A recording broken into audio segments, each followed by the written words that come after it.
Hi guys, and welcome back to Frank Films YouTube channel. The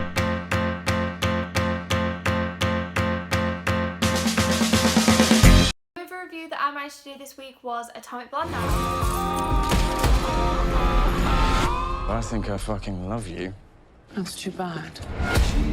Atomic Blonde is an action-packed, mystery-fueled storyline by David Leitch. To be honest, this is his first real movie feature. He's got Deadpool 2 in the lines, but he's still making that now. He's definitely been thrusted into some great movies very quickly. So the storyline follows an MI6 agent, Charlize Theron, who plays Lorraine, and she's sent to Berlin during the Cold War in order to cover the death of another agent and also bring back a list that has been taken by the enemy. With the help of David, who is played by James McAvoy, and he is a guy who has been in Berlin for years and years, tried to help a man called Spyglass escape, and he has memorised actually the entire list, so he's a massive asset to them. And this guy is also played by Eddie Marsan. I wish I could kind of explain the storyline a little bit better, a little bit clearer, but I'm still trying to understand it in my head a little bit myself. When I watch movies, I'm fully invested and I'm really concentrating, so it's very unusual for me to not understand a plot, but this film kind of had me all over the place. Characters are constantly swapping from side to side, and sometimes it just becomes a little bit too much, especially since the storyline itself is quite slow, meaning that it really feels like it's dragged out throughout the entire movie. But the film itself actually cuts between the past, which is Berlin, and this is where we see our story unfold, to present day, where Lorraine is sat in the headquarters of MI6 being interrogated about her mission and its outcome. We can see that in present day she's battered, she's bruised, so there's some inkling into there's going to be a bit of action in this movie. And Atomic Blonde is full of action. At first I wasn't particularly sure if I was enjoying the choreography. I thought that it was a little bit sloppy, a bit unrealistic, but there's one scene near the end where there's just this massive fight scene, and it's kind of all taken in one shot, or at least it's made to look that way. Sometimes you can see that there's small cuts that make it look like it's all being done in one, but it's really, really clever. And in this final scene, it's so well put together and it's very realistic. Instead of seeing something that's very fictional, we actually see a fight that seems like it's real. Our protagonist actually gets beat up a lot, and this feels like we're more in it. This feels like it's more of a fair game. Actually, the overall style of this film is very interesting.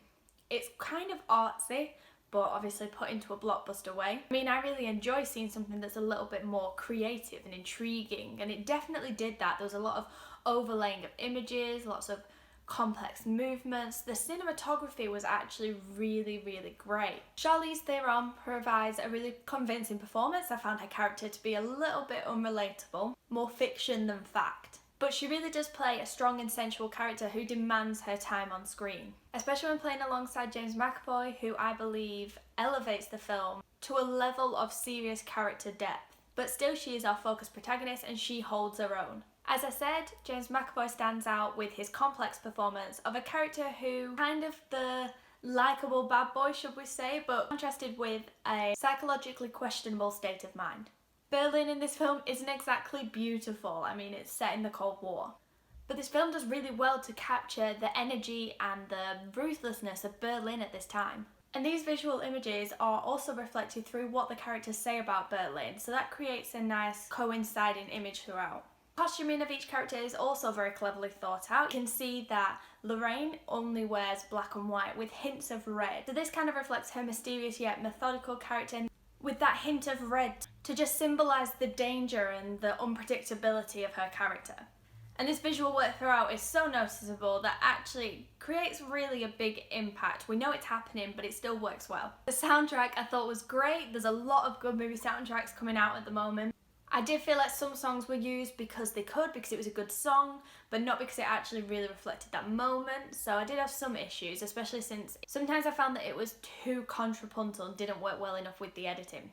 But as a whole, really reflecting the era, it did great. And I definitely enjoyed the editing style. I do prefer something that's a bit more complex and intriguing rather than so simplistic in continuity. I think the storyline was intriguing and kind of simplistic in what they said, even though the storyline was complex, which kind of settles you to watch it. But I am quite excited to watch this movie again, and I would say that it's one movie that I would go back to and I would enjoy rewatching. It kind of has this cult vibe to it, and I don't know whether it's because it's set in Berlin, it's kind of got that edge feel to it, but I've got to admit, from seeing this movie, I'm excited to see what David Leitch does with Deadpool 2.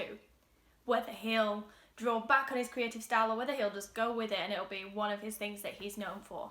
If you like this movie, comment below your thoughts. Also like this video and subscribe to my channel for updates on everything else I've got coming out.